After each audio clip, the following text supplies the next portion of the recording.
Hi guys, welcome to Maple Malayali Vlogs. So ഇതിനു മുമ്പ് ഞാൻ ഇട്ടിരുന്ന 10 ഇന്റർവ്യൂ ടിപ്സിന്റെ വീഡിയോ എല്ലാവർക്കും യൂസ്ഫുൾ ആയെന്ന് അറിഞ്ഞതിൽ ഒത്തിരി സന്തോഷം. സോ ഇന്നത്തെ വീഡിയോയിൽ ഞാൻ പറയാൻ പോകുന്നത് tell me about your self ആണ്. ഒരു ഇന്റർവ്യൂവിന്റെ ഏറ്റവും ഇമ്പോർട്ടന്റ് ആയിട്ടുള്ള ഒരു ക്വസ്റ്റ്യൻ ആണ് tell me about your self. ഞാൻ ഇതിനു മുമ്പത്തെ വീഡിയോയിൽ പറഞ്ഞ പോലെ നമുക്ക് ഓൾറെഡി പ്രിപ്പയർ ചെയ്തുകൊണ്ട് പോകാൻ പറ്റുന്ന ഒരു ചോദ്യമാണ് tell me about yourself. അപ്പൊ ഈ ടെൽ മീ അബൌട്ട് യുവർ സെൽഫിൽ നമ്മൾ കോമൺ ആയിട്ട് വരുത്തുന്ന മിസ്റ്റേക്സും ഈ ഒരു ടെൽ മീ അബൌട്ട് യുവർ സെൽഫിന്റെ ആൻസർ എങ്ങനെ വേണം എന്നുമാണ് ഞാൻ ഈ വീഡിയോയിൽ പറയാൻ പോകുന്നത്. അപ്പൊ ഈ വീഡിയോ നിങ്ങൾ സ്കിപ്പ് ചെയ്യാതെ കണ്ടു കഴിഞ്ഞാൽ ഈ വീഡിയോയുടെ എൻഡ് ആകുമ്പോഴത്തേക്ക് ഒരു നല്ല tell me about your self എങ്ങനെയാണെന്ന് നിങ്ങൾക്ക് മനസ്സിലാവും. സോ ടൈം വേസ്റ്റ് ചെയ്യാതെ നമുക്ക് വീഡിയോ സ്റ്റാർട്ട് ചെയ്താലോ. ഒരു tell me about your self എന്തുകൊണ്ടാണ് ഇമ്പോർട്ടന്റ് ആണ്, അത് എന്തുകൊണ്ടാണ് നമ്മൾ നല്ലപോലെ പ്രിപ്പയർ ചെയ്തിട്ട് പോകണമെന്നാണ് ആദ്യം ഞാൻ പറയാൻ പോകുന്നത്. അപ്പോൾ ഒരു tell me about yourself എന്ന് പറയുമ്പോൾ എന്താണ്, ഒരു കുറച്ച് സമയം കൊണ്ട് ഇന്റർവ്യൂവിന് നമ്മളെ പറ്റിയുള്ള ഒത്തിരി ഇൻഫർമേഷൻ കിട്ടുന്ന ഒരു കാര്യമാണ് tell me about yourself. അവർ ആക്ച്വലി നമ്മളൊരു ഇന്റർവ്യൂവിന് ചെല്ലുമ്പോൾ എന്തായിരിക്കും, നമ്മൾ നല്ല ടെൻസ്ഡ് ആയിരിക്കും, നല്ല പ്രഷറിലായിരിക്കും അല്ലേ. അപ്പൊ ആ ഒരു ടെൻഷനിൽ നമ്മൾ എങ്ങനെയാണ് ആ ഒരു ഇൻഫർമേഷൻ പ്രസന്റ് ചെയ്യുന്നത്, നമുക്കൊരു പ്രഷർ ഹാൻഡിൽ ചെയ്യാനുള്ള ഒരു കഴിവ്, അതാണ് ഒന്നാമത്തെ കാര്യം അവർ ഈ ടെൽ മീ അബൌട്ട് യുവർ സെൽഫിലൂടെ നോക്കുന്നത്. രണ്ടാമത്തെ കാര്യം, നമ്മൾ നമ്മളെ പറ്റിയുള്ള ഇൻഫർമേഷൻ പറയുന്നത് പ്രോപ്പർ ആയിട്ട് സ്ട്രക്ചർ ചെയ്താണോ, അതുപോലെ തന്നെ നമ്മുടെ ഒരു വാല്യൂ, അതായത് നമ്മുടെ സ്കിൽ, നമ്മുടെ അച്ചീവ്മെന്റ്സ്, ഇതൊക്കെ നമ്മൾ ഉൾപ്പെടുത്തുന്നുണ്ടോ. നമ്മുടെ വാല്യൂ നമുക്കറിയാമെങ്കിൽ നമ്മൾ ഉറപ്പായിട്ടും അത് നമ്മൾ ടെൽ മീ അബൌട്ട് യുവർ സെൽഫിൽ ഉൾപ്പെടുത്തും. അപ്പൊ അതൊക്കെ ഉൾപ്പെടുത്തിയാണോ നമ്മൾ പറയുന്നത്, ഇതൊക്കെയാണ് മെയിൻ ആയിട്ട് ഒരു interviewer tell me about your സെൽഫിൽ കൂടെ നോക്കുന്നത്. ആക്ച്വലി നമ്മളൊരു tell me about yourself നല്ലപോലെ പ്രസന്റ് ചെയ്ത് കഴിഞ്ഞാൽ ആ ഒരു ഇന്റർവ്യൂ നമ്മൾ പാസ് ആവാനുള്ള ഒരു ചാൻസ് 90% ആണ്. ആ ഒരു tell me about your self, നമ്മുടെ ഒരു tell me about your self കഴിയുമ്പോൾ തന്നെ ആ ഒരു ഇന്റർവ്യൂവർ ഡിസൈഡ് ചെയ്യും, ഓക്കെ ഇവരെ ഒരു ആപ്റ്റ് ആണോ റോളിന്, അല്ലെങ്കിൽ ഇവർ ആപ്റ്റ് അല്ലേ റോളിന്, അത് അവർക്ക് മനസ്സിലാവും. ഇൻ കേസ് അവർക്ക് നമ്മൾ ആ ഒരു tell me about yourself ഇഷ്ടപ്പെട്ടില്ലെങ്കിൽ അവർ അപ്പൊ തന്നെ ഡിസൈഡ് ചെയ്യും, ഓക്കെ ഇവരെ വേണ്ട. പിന്നെ ആ ഒരു ഇന്റർവ്യൂ എന്താണ് കംപ്ലീറ്റ് ചെയ്യാൻ വേണ്ടി റെസ്റ്റ് ഓഫ് ദി ക്വസ്റ്റ്യൻസ് അവർ ജസ്റ്റ് ചോദിച്ചു പോകും. അതേസമയം നമ്മൾ അത് നല്ല ക്ലാരിറ്റിയോടുകൂടി കോൺഫിഡന്റ് ആയിട്ട് പ്രസന്റ് ചെയ്ത് കഴിഞ്ഞാൽ അവർക്ക് തുടർന്ന് നമ്മളെ ഇന്റർവ്യൂ ചെയ്യാനും ഇവരുണ്ട്, ഇവർക്ക് അതിനൊരു കാലിബർ ഉണ്ടെന്ന് തോന്നുന്നു എന്നും പറഞ്ഞിട്ട് അവർ ഇൻട്രസ്റ്റഡ് ആയിട്ട് ബാക്കി ഇന്റർവ്യൂ കണ്ടിന്യൂ ചെയ്യും. അപ്പൊ അതുകൊണ്ട് ഏറ്റവും ഇമ്പോർട്ടന്റ് ആയിട്ടുള്ള ഇന്റർവ്യൂവിലെ ഒരു ഭാഗമാണ് tell me about your self. Actually ആ ഒരു ക്വസ്റ്റ്യൻ നമുക്ക് തന്നെ നല്ലപോലെ പ്രിപ്പയർ ചെയ്ത് പ്രസന്റ് ചെയ്യാവുന്നതേ ഉള്ളൂ. ഇനി അടുത്ത് നമുക്ക് ഒരു നല്ല tell me about your self എങ്ങനെ സ്ട്രക്ചർ ചെയ്യണമെന്ന് നോക്കാം. അപ്പൊ ആദ്യം നമ്മൾ പറയേണ്ടത് പ്രസന്റിലെ ഇൻഫർമേഷൻ, പിന്നെ പാസ്റ്റിലെ കാര്യം, പിന്നെ ഫ്യൂച്ചറിലെ കാര്യം. അങ്ങനെ വേണം നമ്മൾ എപ്പോഴും tell me about your self structure ചെയ്യാനായിട്ട്. അപ്പൊ നമ്മൾ എപ്പോഴും സ്റ്റാർട്ട് ചെയ്യേണ്ടത് ഒരു ഇൻട്രൊഡക്ഷൻ വെച്ചിട്ടാണ്. ഇൻട്രൊഡക്ഷനിൽ എന്തൊക്കെ കാര്യങ്ങളാണ് വരുന്നത്, ആദ്യം നമ്മൾ നമ്മുടെ പേര് പറയും, പിന്നെ നമ്മുടെ ക്വാളിഫിക്കേഷൻ പറയണം, പിന്നെ ഇപ്പോഴത്തെ ജോബ് ടൈറ്റിൽ എന്താ അത് പറയണം, അതുപോലെ തന്നെ എത്ര വർഷത്തെ എക്സ്പീരിയൻസ് ആയി, അതുപോലെ തന്നെ മുമ്പത്തെ ജോബ് ടൈറ്റിൽ, ഇതിന് മുന്നേ ഉള്ള ജോബ് ടൈറ്റിലുകൾ, എത്ര വർഷം ഓരോ ജോബ് ടൈറ്റിലും നമ്മൾ വർക്ക് ചെയ്തു, ഇത്രയും കാര്യങ്ങളാണ് ആദ്യത്തെ ഇൻട്രൊഡക്ഷൻ പാർട്ടിൽ പറയേണ്ടത്. ഇൻട്രൊഡക്ഷൻ കഴിഞ്ഞു കഴിഞ്ഞാൽ നമ്മൾ പറയേണ്ടത് നമ്മുടെ അച്ചീവ്മെന്റ്സ് ആണ്. ഈ അച്ചീവ്മെന്റ്സ് എന്ന് പറയുമ്പം വലിയ അവാർഡ് കിട്ടുന്നത് മാത്രമല്ല അച്ചീവ്മെന്റ്സ്. ഇപ്പൊ നമ്മൾ ചെയ്ത എന്തെങ്കിലും ഒരു കാര്യം നമ്മൾ ഭയങ്കര പ്രൗഡ് ആയിട്ടുള്ള ഉണ്ടായിരിക്കുമല്ലോ, അങ്ങനെയുള്ള കാര്യങ്ങൾ വേണം അച്ചീവ്മെന്റ് സെക്ഷനിൽ ഉൾപ്പെടുത്താനായിട്ട്. ഇപ്പൊ എക്സാമ്പിൾ നമ്മൾ പറയുകയാണെങ്കിൽ നമ്മളൊരു എക്സൽ ഒരു ട്രാക്കർ എന്താണ് പഴയ ജോലിയിൽ എക്സലിന്റെ ഒരു ട്രാക്കർ ഇൻട്രൊഡ്യൂസ് ചെയ്തു. അത് കാരണം പ്രോപ്പർ ആയിട്ട് റെന്റൽ ഐറ്റംസ് ട്രാക്ക് ചെയ്യാൻ പറ്റി. അങ്ങനെ സപ്ലയർ ഇൻവോയ്സ് വന്നപ്പം നമ്മൾ ഒരു ഡേറ്റിൽ റിട്ടേൺ ചെയ്തു, പക്ഷെ സപ്ലയർ ആണെങ്കിൽ അഡീഷണൽ 1 മന്തും കൂടെ അവർ ചാർജ് ചെയ്തിരുന്നു. പക്ഷെ നമ്മൾ പ്രോപ്പർ ആയിട്ട് ട്രാക്ക് ചെയ്തുകൊണ്ട് നമുക്ക് മനസ്സിലായി നമ്മൾ ഇത്രയും ദിവസം അല്ല അതിന് മുന്നേ തന്നെ റിട്ടേൺ ചെയ്തെന്ന്. അത് കാരണം കമ്പനിക്ക് ഒരു $4,000 സേവ് ചെയ്യാൻ പറ്റി. ഇങ്ങനെയുള്ള നമ്പേഴ്സ് ആഡ് ചെയ്ത് പറയുമ്പോൾ ഒന്നും കൂടെ എന്താണ് കൺവിൻസിങ് ആയിട്ട് തോന്നും. അപ്പൊ ഇങ്ങനെ എന്തെങ്കിലുമൊക്കെ നമ്പേഴ്സ് വെച്ചിട്ടുള്ള എക്സാമ്പിൾ പറയുകയാണെങ്കിൽ അതായിരിക്കും ഒന്നുകൂടെ നല്ലത്. അല്ല ഇപ്പൊ നമ്മളൊരു ഇൻവോയ്സ് ചെക്ക് ചെയ്തപ്പം ഇൻവോയ്സിനകത്താണെങ്കിൽ പണ്ടത്തെ എന്താണ് സൈറ്റിൽ നമ്മൾ ആക്ച്വലി ആ സപ്ലയർ ആ സബ് കോൺട്രാക്ടർ ചെയ്ത വർക്കിനേക്കാൾ കൂടുതൽ ക്വാണ്ടിറ്റി അവർ മെൻഷൻ ചെയ്തു.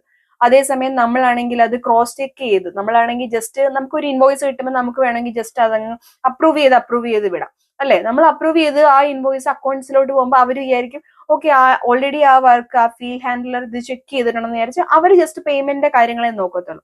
അപ്പൊ നിങ്ങൾ ഒരു എക്സ്ട്രാ സ്റ്റെപ്പ് എടുത്തു, നിങ്ങൾ ജസ്റ്റ് അത് അപ്രൂവ് ചെയ്ത് വിടാതെ നിങ്ങൾ സൈറ്റിൽ ആക്ച്വലി എത്ര ക്വാണ്ടിറ്റി ആണ് ആ ദിവസം ചെയ്തേന്നുള്ളതും ആ സപ്ലയറിന്റെ ഇൻവോയ്സിലെ ക്വാണ്ടിറ്റിയും തമ്മിൽ നോക്കിയപ്പോൾ എന്താണ് നല്ലൊരു വ്യത്യാസമുണ്ട്.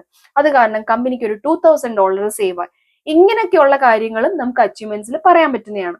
അപ്പൊ ഇങ്ങനെയുള്ള എന്ത് കാര്യം വേണമെങ്കിലും, ഇപ്പം ഞാൻ 2 എക്സാമ്പിൾ പറഞ്ഞതേ ഉള്ളൂ. ഇതുപോലെയുള്ള നിങ്ങളുടെ പഴയ റോളിൽ, നിങ്ങളുടെ പഴയ ജോബിൽ നിങ്ങൾ എന്തെങ്കിലുമൊക്കെ ഇതുപോലെ ചെയ്തിട്ടുള്ളത്, നിങ്ങൾക്ക് ഒരു എന്താണ് ഒരു അപ്രിസിയേഷൻ നിങ്ങളുടെ കമ്പനിയിൽ നിന്ന് കിട്ടിയിട്ടുള്ളത്, ഇങ്ങനെയുള്ള കാര്യങ്ങളൊക്കെ എല്ലാം നിങ്ങൾക്ക് ഉൾപ്പെടുത്താം.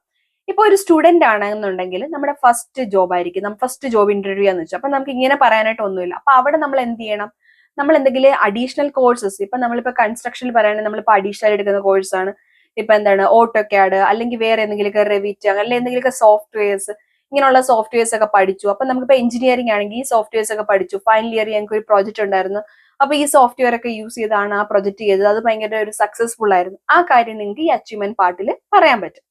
അച്ചീവ്മെന്റ് സെക്ഷൻ കഴിഞ്ഞ് കഴിഞ്ഞാൽ അടുത്ത് നമ്മൾ പറയേണ്ടത് സ്കിൽസ് ആണ്. ഇപ്പൊ നമ്മൾ ആ ഒരു ഏത് ജോലിക്കാണോ നമ്മൾ അപ്ലൈ ചെയ്യുന്നത്, ആ ജോലിയുടെ ജോബ് ഡിസ്ക്രിപ്ഷനകത്ത് അവർ പറഞ്ഞിട്ടുണ്ടായിരിക്കും ഏതെങ്കിലും ഇമ്പോർട്ടന്റ് ആയിട്ടുള്ള സ്കിൽസ് വേണ്ടത്, ഈ ഒരു റോളിന് ഇന്ന ഇന്ന സ്കിൽസ് ആണ് വേണ്ടതെന്ന്. അതിനകത്ത് ഏറ്റവും ഇമ്പോർട്ടന്റ് ആയിട്ട് നിങ്ങൾക്ക് തോന്നുന്ന 3 സ്കിൽസ് എടുക്കാം. എന്നിട്ട് ആ സ്കിൽസ് നിങ്ങൾക്കുള്ളതായിട്ട് നിങ്ങൾ അച്ചീവ്മെന്റ്സിന് ശേഷം പറയണം. അതുപോലെ തന്നെ ഇനി ലാസ്റ്റിൽ പറയേണ്ടതെന്ന് പറഞ്ഞു കഴിഞ്ഞാല് എന്തുകൊണ്ടാണ് നിങ്ങൾ ഈ റോളിന് അപ്ലൈ ചെയ്യുന്നത്, നിങ്ങൾക്ക് എന്തുകൊണ്ടാണ് തോന്നുന്നത് നിങ്ങൾ ഈ റോളിന് ഫിറ്റ് ആണ്, അതുപോലെ ഇത് നിങ്ങളുടെ കരിയർ പാത്തുമായിട്ട് എങ്ങനെ മാച്ച് ചെയ്ത് പോകുന്നു. ഈ ഒരു ജോലി എടുത്തു കഴിഞ്ഞാൽ നിങ്ങളുടെ ഒരു കരിയർ ഗോൾ, ഇപ്പൊ നിങ്ങൾക്ക് ഒരു ഗോൾ കാണില്ലേ, ഒരു 5 വർഷത്തിൽ എനിക്കൊരു മാനേജർ ആവണം, അങ്ങനെ ഉണ്ടല്ലോ. അപ്പൊ ആ ഗോളുമായിട്ട് ഈ ഒരു റോൾ എങ്ങനെയാണ് അലൈൻ ചെയ്ത് പോകുന്നത്, ഈ ഒരു റോളിൽ ജോയിൻ ചെയ്ത നിങ്ങളുടെ ഗോളിൽ എത്താനായിട്ട് എങ്ങനെ പറ്റും, ഇങ്ങനെ പറഞ്ഞു വേണം നമ്മൾ എൻഡ് ചെയ്യാനായിട്ട്. എപ്പോഴും ആലോചിക്കേണ്ട ഒരു കാര്യമുണ്ട്, നമ്മുടെ ഒരു പേഴ്സണൽ ഇൻഫർമേഷനും, അതായത് നമ്മുടെ ലൈഫ് സ്റ്റോറി അല്ല tell me about yourself എന്ന് പറഞ്ഞാൽ, നമ്മുടെ ഒരു പേഴ്സണൽ ഇൻഫർമേഷനും ടെൽ മീ അബൌട്ട് യുവർ സെൽഫിൽ ഉൾപ്പെടുത്തേണ്ട കാര്യമില്ല. നമ്മുടെ ഹോബീസോ അങ്ങനെയുള്ള കാര്യങ്ങളോ ഒന്നും പറയേണ്ട ആവശ്യമില്ല ടെൽ മീ അബൌട്ട് യുവർ സെൽഫിൽ. അപ്പം നമ്മൾ എപ്പോഴും വരുത്തുന്ന ഒരു കോമൺ മിസ്റ്റേക്ക് ആണ് ടെൽ മീ അബൌട്ട് യുവർ സെൽഫിൽ ഭയങ്കര ലോങ് ആയിട്ട് ആൻസർ ചെയ്യാന്നുള്ളത്. എപ്പോഴും ആലോചിക്കണം, ഒരു ഫ്രഷർ ആണ് ഈ tell me about your self പറഞ്ഞെങ്കിൽ 1 to 2 minutes മതി. അതേസമയം ഒരു എക്സ്പീരിയൻസ്ഡ് ആയിട്ടുള്ള ആളാണെങ്കിൽ, അല്ലെങ്കിൽ കൂടുതൽ എന്താണ് ഫസ്റ്റ് ഇൻട്രൊഡക്ഷൻ പാർട്ടിൽ കൂടുതൽ ജോബ് ടൈറ്റിലും എക്സ്പീരിയൻസും അച്ചീവ്മെന്റ്സും ഒക്കെ കൂടുതൽ പറയാൻ കാണും. അപ്പൊ അവർക്ക് ഒരു 2 to 3 minutes എടുക്കാം. അതിൽ കൂടുതൽ ലോങ് ആവാൻ പാടില്ല ഒരിക്കലും tell me about your self.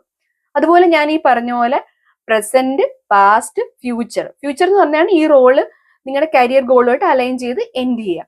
ഈ ഒരു ഫോർമാറ്റിൽ വേണം, നല്ല സ്ട്രക്ചർ ചെയ്ത് വേണം നമ്മൾ പറയാൻ. അല്ലാതെ നമ്മളിപ്പം ആദ്യം പ്രസന്റ് പറഞ്ഞു, പിന്നെ ഫ്യൂച്ചർ പറഞ്ഞു, പിന്നെ പാസ്റ്റ് പറഞ്ഞു, അങ്ങനെ ആവില്ല. അപ്പൊ നമ്മൾ എല്ലായിടവും കയറി പോകുന്ന പോലെ ആയിപ്പോ. ഒരു പ്രോപ്പർ ആയിട്ട് ഒരു ഫ്ലോയിൽ വേണം നമ്മൾ പറയാനായിട്ട്. പിന്നെ എന്തും ആയിക്കോട്ടെ നമ്മൾ ഒരു ക്ലാരിറ്റിയിൽ നമ്മൾ പ്രസന്റ് ചെയ്യണം. നമ്മൾ ക്ലിയർ ആയിട്ട് ഇത് പ്രസന്റ് ചെയ്യുമ്പോൾ തന്നെ എന്താണ്, നമ്മൾ കോൺഫിഡന്റ് ആയിട്ട് ക്ലിയർ ആയിട്ട് പ്രസന്റ് ചെയ്യുമ്പോൾ തന്നെ നമുക്ക് ഇന്റർവ്യൂവറിനെ ഇംപ്രസ് ചെയ്യാനായിട്ട് പറ്റും. അതുപോലെ തന്നെ വേറൊരു കാര്യം നമ്മൾ ശ്രദ്ധിക്കേണ്ടതെന്ന് പറഞ്ഞു കഴിഞ്ഞാല്, നമ്മളിത് പ്രസന്റ് ചെയ്യുമ്പോൾ, ഇപ്പൊ ഞാൻ ഓൾറെഡി പറഞ്ഞു നമ്മളിത് നേരത്തെ പ്രിപ്പയർ ചെയ്യുന്നത്, അപ്പൊ നമ്മളിത് പ്രസന്റ് ചെയ്യുമ്പോൾ ഈ റോബോട്ട് ഇരുന്ന് പറയില്ല, അതായത് നമ്മൾ ഈ മെമ്മറൈസ് ചെയ്ത് പറയൂലേ, ഒരിക്കലും അങ്ങനെ നമ്മൾ പറയാനായിട്ട് പാടില്ല. നമുക്കിത് ഉറപ്പായിട്ടും നിങ്ങളിത് നല്ലപോലെ പ്രാക്ടീസ് ചെയ്യണം. കാരണം നമുക്കറിയാം ഇതൊരു 100% ഷുവർ ആയിട്ടുള്ള ക്വസ്റ്റ്യൻ ആണ്. അതുകൊണ്ട് നമ്മൾ ഉറപ്പായിട്ട് ഈ ക്വസ്റ്റ്യൻ നല്ലപോലെ പ്രാക്ടീസ് ചെയ്തിട്ട് വേണം പോവാൻ. പക്ഷെ എപ്പോഴും നമ്മൾ ഓർക്കുക, എന്താണ്, നമ്മളൊരു മനുഷ്യൻ സംസാരിക്കുന്ന പോലെ വേണം സംസാരിക്കുക. ഒരിക്കലും ഒരു ഓർത്ത് മെമ്മറൈസ് ചെയ്ത് റോബോട്ട് സംസാരിക്കുന്ന പോലെ നമ്മളിത് പറയരുത്. അതുപോലെ തന്നെ ഞാൻ പറഞ്ഞ പോലെ പ്രാക്ടീസ് എന്ന് പറഞ്ഞു കഴിഞ്ഞാൽ ഭയങ്കര ഇമ്പോർട്ടന്റ് ആണ്. നമ്മൾ പ്രാക്ടീസ് ചെയ്യുമ്പോൾ ചുമ്മാതെ ഇങ്ങനെ കാണാൻ പഠിച്ച് പ്രാക്ടീസ് ചെയ്യല്. കണ്ണാടിയുടെ ഫ്രണ്ടിൽ നിങ്ങളുടെ ഫ്രണ്ടിൽ ഇന്റർവ്യൂവർ ആണ് ഇരിക്കുന്നതെന്ന് വിചാരിച്ചിട്ട് നല്ല ലൗഡായിട്ട് പ്രാക്ടീസ് ചെയ്യുക. നിങ്ങൾ ഇന്റർവ്യൂവിന് അന്നത്തെ ദിവസം എങ്ങനെയായിരിക്കും ഇത് പറയുക, അതുപോലെ തന്നെ പ്രാക്ടീസ് ചെയ്യുക. അതുപോലെ പോസ് ചെയ്ത് പറയാം. അപ്പൊ നമുക്കാണെങ്കിൽ നമ്മൾ മെമ്മറൈസ് ചെയ്ത് വെച്ച ഫീൽ വരത്തില്ല. അതേസമയം നമ്മളിങ്ങനെ ഒരു സ്വിച്ച് ഇട്ട പോലെ ഇങ്ങനെ കാണാതെ ഇങ്ങനെ കണ്ടിന്യൂസ് ആയിട്ട് പറഞ്ഞുകൊണ്ടിരിക്കുമ്പോൾ നമുക്ക് എല്ലാവർക്കും അറിയാം നമ്മളിത് പ്രിപ്പയർ ചെയ്തിട്ടാണ് വരുന്നതെന്ന്. പിന്നെ നമ്മൾ ആ ഒരു പ്രസന്റ് ചെയ്യുന്ന രീതിയാണ്. നമ്മൾ ഒത്തിരി ഇങ്ങനെ ഫാസ്റ്റ് ആയിട്ട് പറഞ്ഞതിനർത്ഥം നമുക്ക് ഭയങ്കര നെർവസ് ആകും. അപ്പോഴാണ് അപ്പൊ എന്തെങ്കിലും ഒരു പോയിന്റ് ഇടയ്ക്ക് വെച്ച് മറന്നുപോയാൽ പിന്നെ ഫുള്ള് നമ്മൾ ബ്ലാങ്ക് ആയി പോകും. അപ്പൊ അതുകൊണ്ട് പോസ് ചെയ്ത് കണ്ണാടിയുടെ ഫ്രണ്ടിൽ ലൗഡായിട്ട് നല്ല പോലെ പ്രാക്ടീസ് ചെയ്യുക. അങ്ങനെ പ്രാക്ടീസ് ചെയ്തിട്ട് വേണം നിങ്ങൾ ഈ ഇന്റർവ്യൂവിന് പോവാൻ. അപ്പൊ എങ്ങനെയാണ് ഒരു നല്ല tell me about your self structure ചെയ്യേണ്ടതെന്നും എന്തൊക്കെ മിസ്റ്റേക്സ് ആണ് അവോയ്ഡ് ചെയ്യേണ്ടതെന്നും നിങ്ങൾക്ക് മനസ്സിലായിട്ടുണ്ടെന്ന് വിചാരിക്കുന്നു. അപ്പൊ ഈ ഒരു വീഡിയോയിൽ ഞാൻ എന്തുകൊണ്ടാണ് എങ്ങനെ വേണം എന്ന് പറയാത്തെന്ന് പറഞ്ഞു കഴിഞ്ഞാൽ, ഞാൻ മുമ്പ് പറഞ്ഞ പോലെ നമുക്കിപ്പോ ChatGPT അവൈലബിൾ ആണ്. ഇപ്പൊ നിങ്ങൾക്ക് മനസ്സിലായി എന്തൊക്കെയാണ് ഒരു ടെൽ മീ അബൌട്ട് യുവർ സെൽഫിൽ വേണ്ടതെന്ന്. ഒരു സ്ട്രക്ചർ മനസ്സിലായല്ലോ. ഈ സ്ട്രക്ചർ ChatGPT പറയാ, ഈ ഒരു സ്ട്രക്ചറിൽ അതുപോലെ നിങ്ങളുടെ ഡീറ്റെയിൽസ് അടിച്ചു കൊടുക്കുക. ഇതൊക്കെയാണ് എന്റെ ഇൻഫർമേഷൻ. ഒരു 1 minute, ഇപ്പൊ നിങ്ങളൊരു ഫ്രഷർ ആണെങ്കിൽ ഒരു 1 minute ലോങ്ങിൽ എനിക്കൊരു tell me about your self പറയാൻ പറഞ്ഞു. ഞാൻ ഇന്ന റോളിനാണ് പോകുന്നത്, ആ ജോബ് ഡിസ്ക്രിപ്ഷനും കോപ്പി ചെയ്ത് പേസ്റ്റ് ചെയ്യുക പറഞ്ഞു കഴിഞ്ഞാൽ ChatGPT തരും. അതേസമയം നിങ്ങളൊരു എക്സ്പീരിയൻസ്ഡ് ആളാണെങ്കിൽ സെയിം ഇത് തന്നെ, എനിക്ക് ഇന്ന എക്സ്പീരിയൻസ് ഉണ്ട്, ഇതാണ് എന്റെ ഒരു സ്ട്രക്ചർ, ഈ ഒരു ഫോർമാറ്റിലാണ് വേണ്ടത് എന്ന് അടിച്ചു കൊടുത്തു കഴിഞ്ഞാൽ നിങ്ങൾക്ക് നല്ലൊരു tell me about your self കിട്ടും. അപ്പൊ അതുകൊണ്ടാണ് ഞാൻ ഇതിനകത്ത് എടുത്തു പറയാത്തത് എങ്ങനെ വേണമെന്ന് പറയാനായിട്ട്. കാരണം ഒരു tell me about your self എങ്ങനെ സ്ട്രക്ചർ ചെയ്യണം, എന്തൊക്കെ മിസ്റ്റേക്സ് അവോയ്ഡ് ചെയ്യണം എന്നാണ് ഭയങ്കര ഇമ്പോർട്ടന്റ്. കാരണം ഇന്ന് നമുക്ക് ഒത്തിരി സോഴ്സസ് അവൈലബിൾ ആണ് ഒരു tell me about your self കിട്ടാനായിട്ട്. എന്നാലും നിങ്ങൾക്ക് ഒരു tell me about your self വേണമെന്നുണ്ടെങ്കിൽ ഉറപ്പായിട്ടും കമന്റ്സിൽ മെൻഷൻ ചെയ്യാൻ ഞാൻ ഷെയർ ചെയ്യുന്നതായിരിക്കും. ഈ വീഡിയോ നിങ്ങൾക്ക് യൂസ്ഫുൾ ആയിട്ടുണ്ടെങ്കിൽ ഷെയർ ചെയ്യാനും ലൈക്ക് ചെയ്യാനും ചാനൽ സബ്സ്ക്രൈബ് ചെയ്യാനും മറക്കല്ല്. See you with another video.